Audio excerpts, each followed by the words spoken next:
eza époque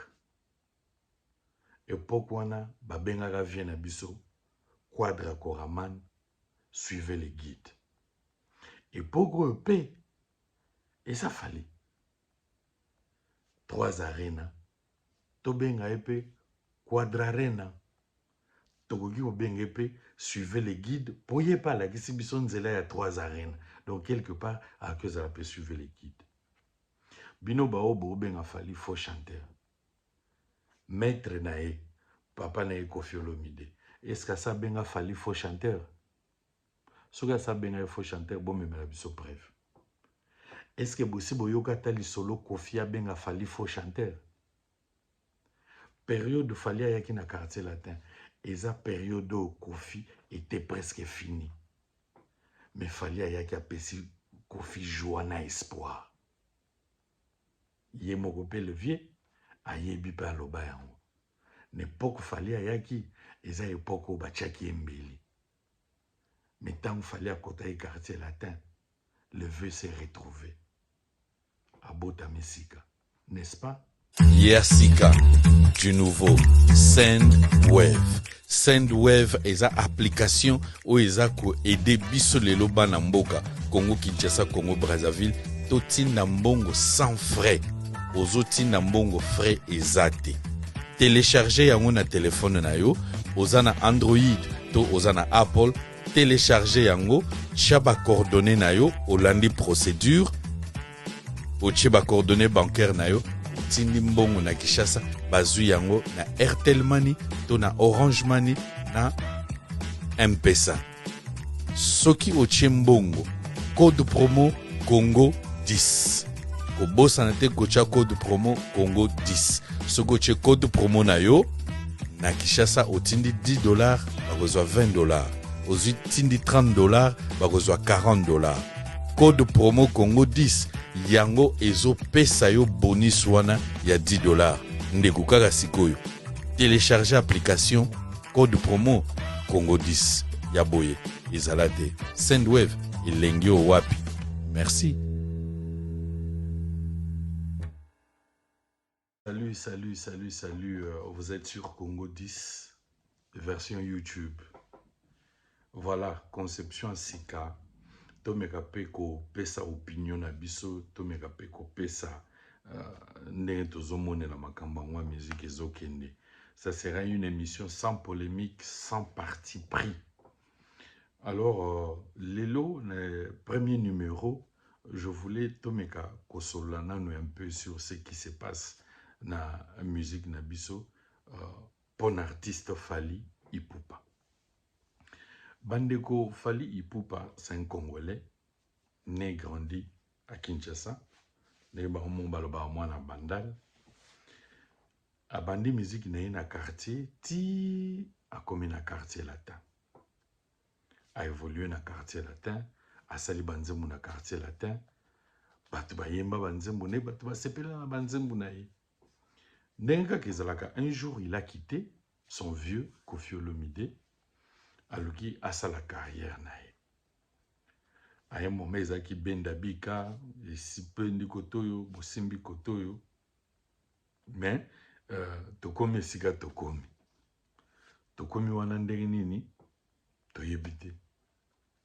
Ka bango monde bayebi. Menga préoccupation nanga eza beaucoup plus sur les insultes, les injures, ba qualification oyo artiste Fally azo subir. Bande onangai, to bandanan. Aujourd'hui, bah, chroniqueur, bah, journaliste, je ne sais pas moi qui, bazo traité Fally d'un faux chanteur. Totalement nous parcours ya Fally. Ti Fally à côté na quartier latin, à une époque oyo Koffi souffrait. Koffi azaki bela penage mouvement kenda ba samba kenda ba modoko ba kenda ba bazaki belé hein au binonu sona boyebi ba mamale et tout consort. Koffi pona ezaki pena ba tcheye mbeli azoe baté soki quartier latin go continuer to et go continuer te. Ayo kutana ba memeli jeune frère nae Fally Ipupa. Tant comme il a quartier latin, Abando Yemba, Abando Bina, je pense que Fally avait consolé le cœur de Koffi Olomide. Koffi Olomide a zongi mutu, Koffi Olomide a zongi gentil, parce que il y avait un Fally Ipupa qui défendait bien le quartier latin. Un Fally Ipupa qui défendait bien le drapeau de quartier latin. Nulle part Koffi Yemoko atigala benga Fally de faux chanteurs. Nulle part Koffi Yemoko atigala goloba Fally aza faux chanteur mutaba ibodo comme certains de nos amis le qualifient. Je pense que na vie o nyonso totambolaka surtout bas sportif, bas artiste, mutu nyonso azalaka na point fort na ye. Mutu tout azalaka na point fort na ye. Et je pense que Fally, peut-être son point fort, c'est le folklore. Mais parce que quand il était dans le quartier latin, il ne pouvait pas que tamboui sa musique nae, to façon ya zomone la musique na ndenge nae a imposé na quartier latin. Non, dans le quartier latin, Fally dépendait de Koffi Olomide. Donc il fallait faire les choses de la manière ya quartier latin. Mais malgré de la manière à quartier latin au Bazago Salela, jamais Koffi Olomide a benga Fally faux chanteur. Jamais Koffi Olomide a qualifié Fally Ipupa de faux chanteur. Maintenant, vous qui qualifiez Fally de faux chanteur, c'est en guise de quoi? Ou bozo qualifié faux chanteur. Bozo bengaye faux chanteur. Faya Lemba et ba éternellement Batbayoka a participé à Banzembo Ebele, ba solo voko, ya Ebele. Batbayemba, ba tantine bayemba, ba sœur Nabiso bayemba, ba lela, ba muso batindela, ba joto ba momi na bandenga ba texto. C'est que yo mutozo qualifié Fally de faux chanteur. Oso kota studio, non. Oso bimisa nzembo, non. Oso salata solo vocal, non. C'est que tu le qualifies de faux chanteur. Pourquoi? Ce qui yo, oyemba nanute, okota na studio te, osala nzembo te. Yesi goyo, abanda ko sala ngo depuis un moment, plus de 20 ans de carrière. Koffi Amona est faux chanteur te. Mais yo, ozobenge faux chanteur comment? Yo go chroniqueur, to journaliste. Ce que ozobenge moto ya sala keloko moko boye, ça fait maintenant 20 ans. Vous le traitez de faux chanteur. En tout cas, to revoir ba qualification msusu. Natikala koyoka te me matana kuzu ke mutu moko boye, po mikolo elo bato bakoma ko enregistrer na bango bato. Mutu moko abimisela biso ata audio moko boye ke Koffi alobaka ke non aza faux chanteur. Ke Koffi alobaka ke Fally ayebe oyemba te. Bo bimisela biso ata audio bato hein voilà bino bato bo enregistrer bato wana. Bo bimisela biso ata audio moko pour dire que Fally Koffi abenga faux chanteur. Jamais. Mais maintenant vous le qualifiez de faux chanteur comment? Moutounio Sozana ba point fort nae. Ce qui Fally, il adore le folklore, c'est ça son point fort. Ndeko na biso lobeso. Point fort nae, ayana wenge, azonga na folklore. Et ça là le loto yebaye lobeso. Point fort ne yangwana. Brigade Sabati ndenge nae. Bande onangai. Je pense que Nazagyo Bisamutumo na lobby, depuis Fally Ipupa bandi musique nae, le gars n'a pas brûlé d'étape. Je vais m'expliquer. Comment il n'a pas brûlé l'étape. Tant que Fally Ipupa bandi carrière solo, à Kouti, Pastar Nyonso à Congo, Bayemba Olympia, bayemba Zénith de Paris, bayemba Bercy, bayemba Badoc Eiffel. Fally est venu sur la même lignée. A Bettina Basal au Bayaya Babeta, a Bessilisi ba devoir au Bayaya Batika, na Poto, Kinshasa, à Betty Stade des Martyrs. Et j'avais dit à cette personne-là, Ndeko, au monde il fallait à Betty Stade des Martyrs, carrière solo ya Fally Sikoyo et bandi. Makambo ya zalaka ko rêver à ça là, azo bandango Sikoyo. Arena. J'ouvre une parenthèse. À l'époque, au Kofi a Betaki Basal Touana, Babengaki, suivez les guides. Vous êtes d'accord avec moi? Suivez les guides. Même époque, Kofi en Afrique du Sud a eu 3 Kora. Babengie, le Quadra Kora Man. Quadra Kora Man, Kofi. Tangwazaki, 3 trophées. Je ferme la parenthèse, bolanda réflexion dans ma siko. Est-ce que tant que Tobengaki Kofi suivait les guides, et soit qui va me soutenir, tant que Tobengaki Kofi suivait les guides, tout le monde est normal parce qu'il y a un la qui biso, a même qui biso na basal wana. Tant que tu es Quadra Koraman, tout le monde a 3 trophées la soirée moko. C'est que Kofi Fally aujourd'hui nous amène 3 arènes. Pour nani to benge pété Quadra Arena. Lisumu nyonso asali ezagaga po yepe akomi Quadra Arena. L'autre azalaki Quadra Koraman.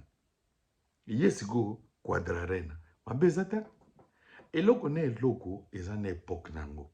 Période na période ezapena bato nango.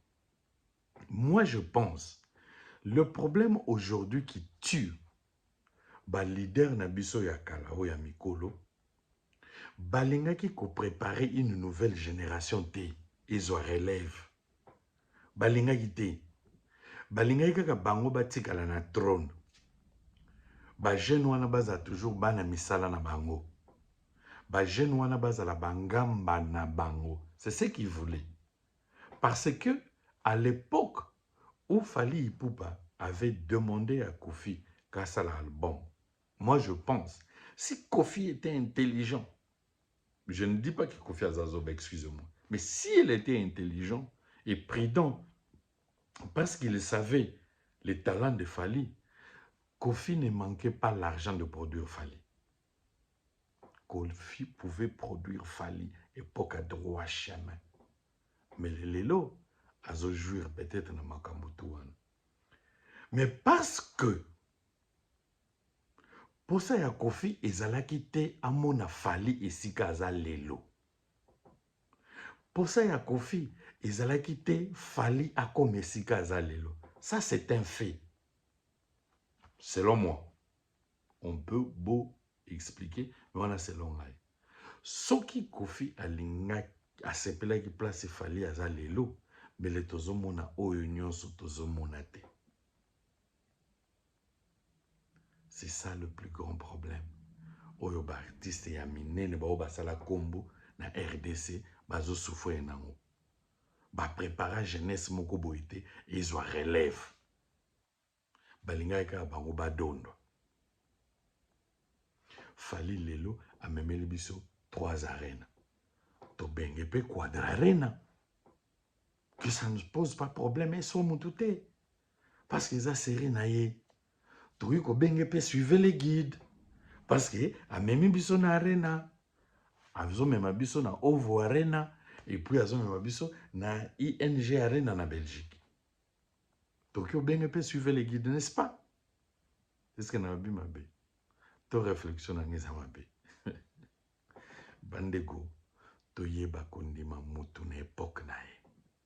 To yeba kondima mutu na série na ye. Soki biso moko tozoboma ba artiste na biso tozoboma tala ya mboka na biso eza pasi eza mawa. Quand Fally est allé na arena ayemba na lingala abina eloko abina traditionnel ya bamindele te abina traditionnel ya Afrique ya ba Congolais. Donc ateka Congo ateka ki Congo jour wana. Donc c'est sa façon de contribuer, de vendre la RDC. Et là-bas, na arena, na livre na bango, c'est écrit un chanteur congolais. Ce n'est pas écrit un chanteur français. Ce n'est pas écrit un chanteur américain. C'est écrit un chanteur congolais. Donc nous, les pères et les mères de 100% congolais, nous devons être fiers de ce que Fally a accompli dans l'arène et de la suite de ce qu'il est en train de faire. Nous devons être fiers de ça. Nous n'avons pas besoin, tu as besoin de te poignarder moutou, tu vivre neti bakrab, le moins bakrab bazaso bazo matamo bazo linga abima, bazo bendaye, biso nyoso tiga na kati ya libulu. C'est pas bien et c'est pas gentil. Bandeko ba chroniqueur, tout ça la banalise moko eza na nzela. Ngala binazananga sans parti pris. Tout ce que je dis, c'est juste la vérité. Et en âme et conscience, batumsusu bo ba otala pe ba comprendre que na olobaka la vérité. Mais pourquoi na to benga qui suivait les guides, to benga qui Kofi Quadra Koraman. Aujourd'hui, c'est l'époque de Fally. Aye 3 arénas, to benga e pe Quadra Arena. Eza mabete. Et soit pe mutute. Parce que et voya pe époque, ye pe awokita mutumsusu pa voya.